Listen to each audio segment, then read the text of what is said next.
ถึงแบบนี้อย่าอยู่ใกล้คนอื่น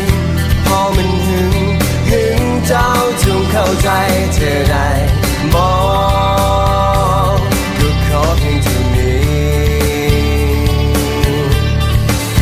แต่เกือบทุกทีที่เจ้านั้นหาว่าคอยน่ารำคาญที่มาคอยตามที่มาคอยนำเจ้านั้นคอยจะบ้าตายย้อนหาทั้งห่วงอยากคนอยากเธอไปจนอยากจะห้องออกไปดึงดันว่าเจ้าคนนี้มีแฟนแล้วห้ามทุกคนส่งสายตาห้ามส่งยิ้มห้ามทีเธอหากผู้ใหญ่ที่มีปัญหาสุยดีไม่กี่ไกลพอคืนนี้หักหัวใจแต่คอยเอง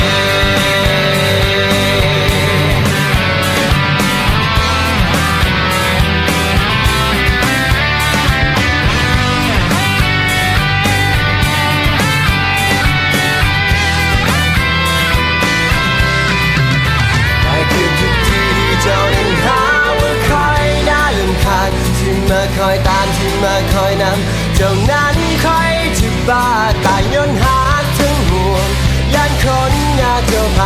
จนอยากจะห้องออกไป